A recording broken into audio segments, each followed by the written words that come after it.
Iran, US-led imperialist bloc, desperate to save its failing zionist proxy. Another day of waning global hegemony, another regime change war launched by the West.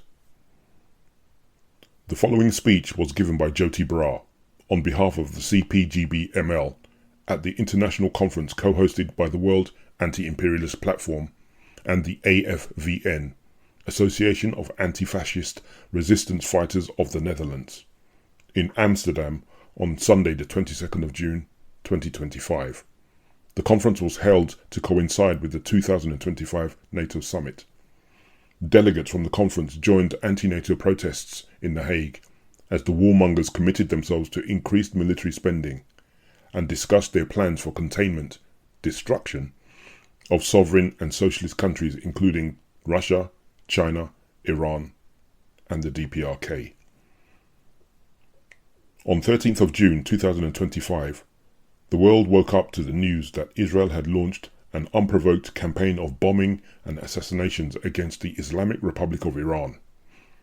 Clearly, the imperialists hoped that by using the cover of ongoing nuclear treaty negotiations, they could take Tehran off guard and destroy a significant chunk of the country's defense capabilities.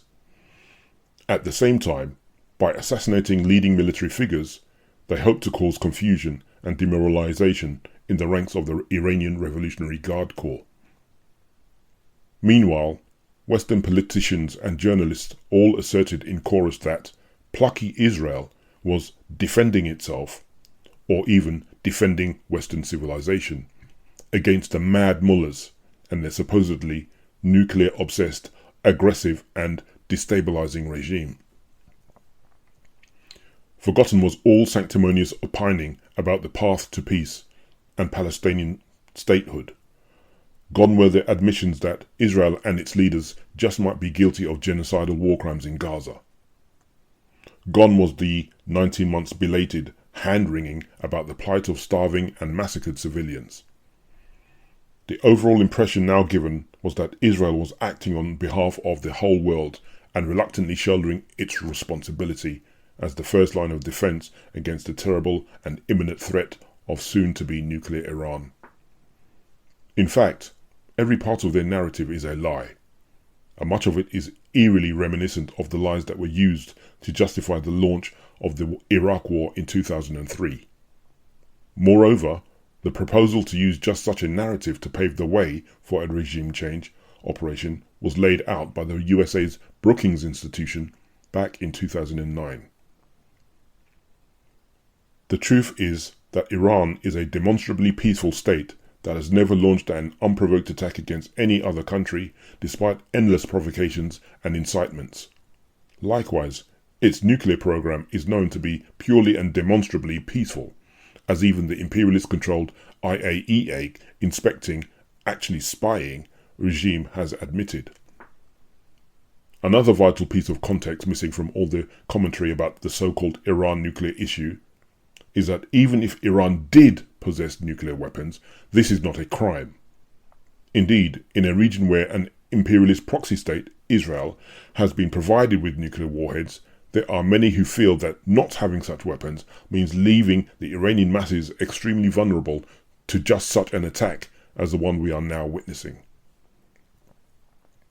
Moreover, the possession or pursuit of nuclear weapons is not proof of aggressive intent, as Russia, the People's Republic of China, and the DPRK have all shown by positive example, and as Libya and Iraq showed through negative example, possession of nuclear weapons is the best protection that any state can provide to its people from imperialist intimidation. The best chance it can give them of living in peace and being able to develop a sovereign and independent economy. Israel, meanwhile, is not the plucky little David the media portrays, but a settler colony acting on behalf of the Anglo-American imperialism. Like the Banderite forces in Ukraine, the Zionist thugs in Israel are a proxy army whose role is to fight imperialism's targeted countries. That is why seemingly limitless financial and military subsidies are funneled towards both regimes. That is why British and American planners, logisticians, and intelligence officers work round the clock to keep wars going that would long ago have been lost if the supposedly sovereign actors had been depending on their own resources. The fascistic proxy regime in Kiev and Tel Aviv are managed from Washington and London. Their so-called leaders are paid handsomely to present a carefully created image to the wider world and to ensure the continued flow of brainwashed cannon fodder, while West Point and Sandhurst provide the general staff who direct operations. The need to sell the wider public on a defence narrative is not a side issue. It is central to all imperialist operations in this era of decaying imperialism and rising anti-imperialism and socialism. After the communist forces beat fascism in the Second World War, the imperialists were forced to accept certain socialist principles such as the equality of nations and the right of self-determination. They were forced to rebrand themselves as upholders of such principles in order to shore up support for their decrepit rule.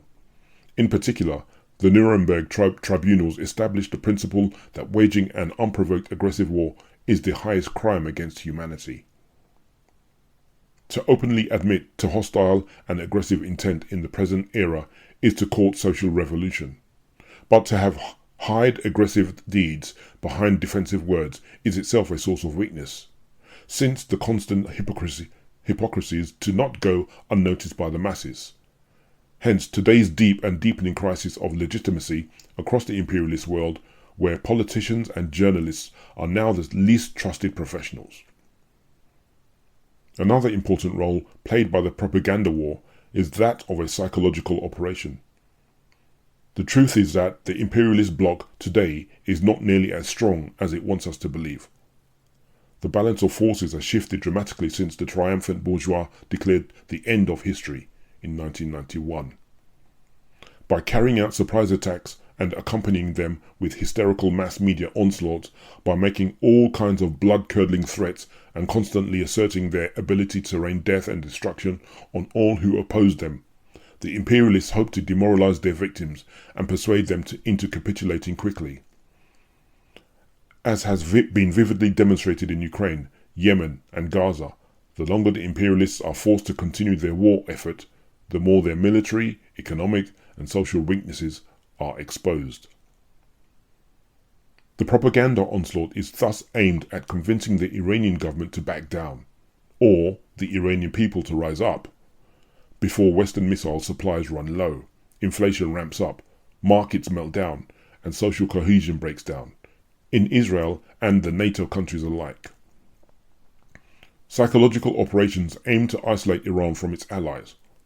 They aim to show doubt, division, and confusion amongst the Iranian people and amongst the masses in the West.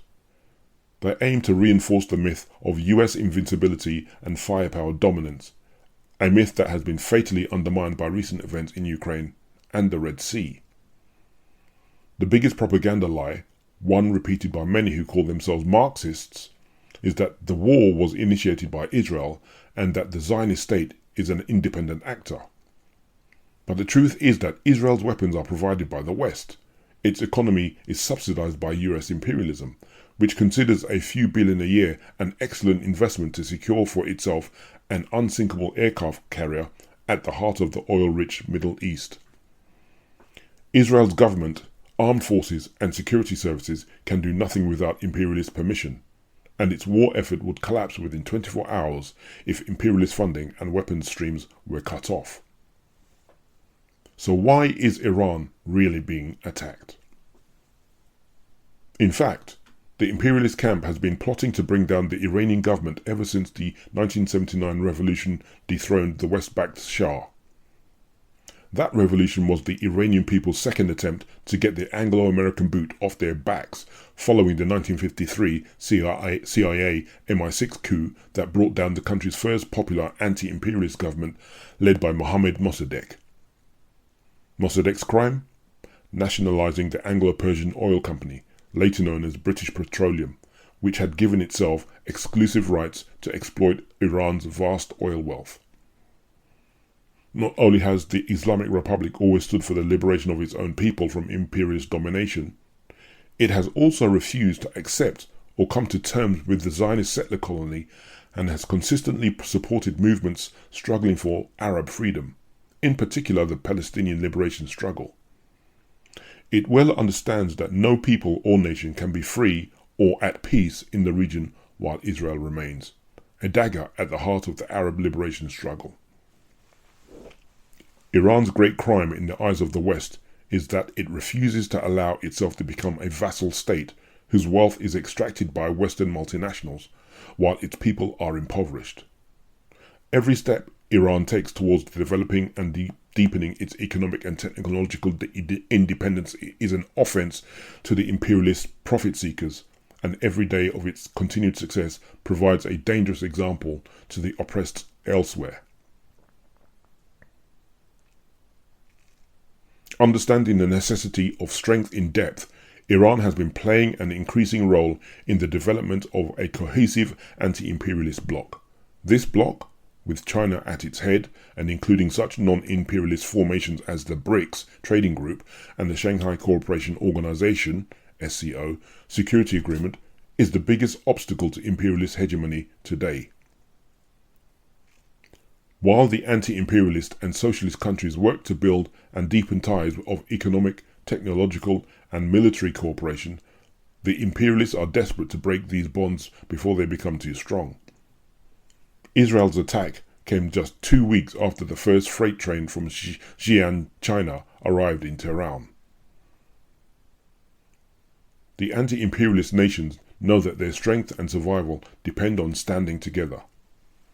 The imperialists hope to reassert their primacy by isolating and picking off each member of the anti-imperialist camp, one by one.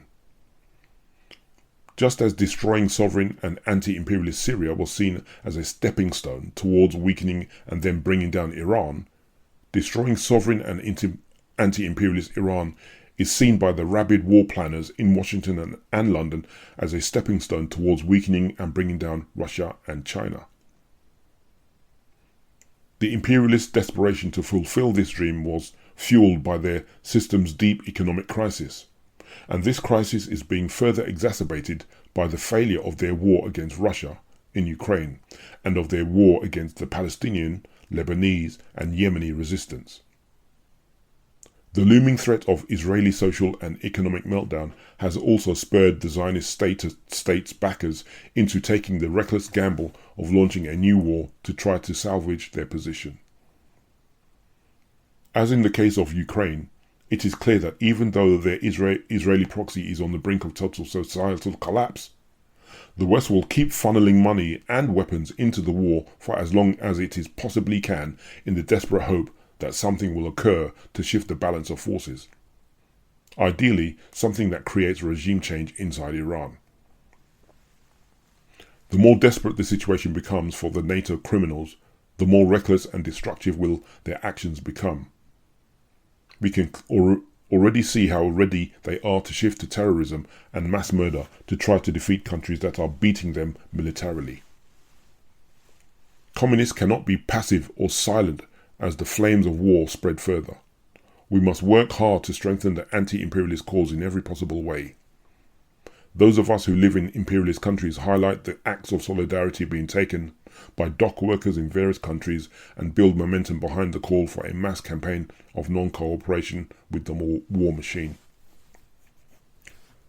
We must help the working class understand that the cause of the oppressed is our cause too, and that the imperialist wars cannot be waged without our labour.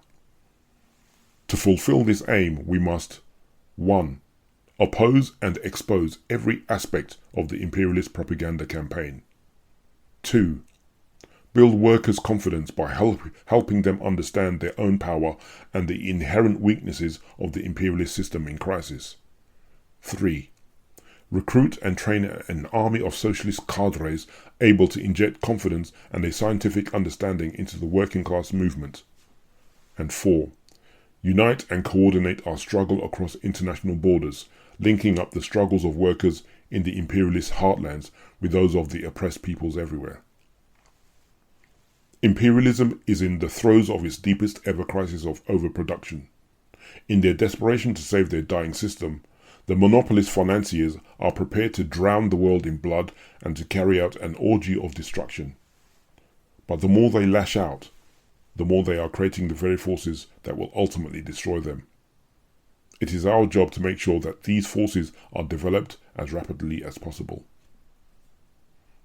Death to imperialism and its Zionist and fascist proxies. Victory to Iran. Victory to Russia. Build the axis of resistance.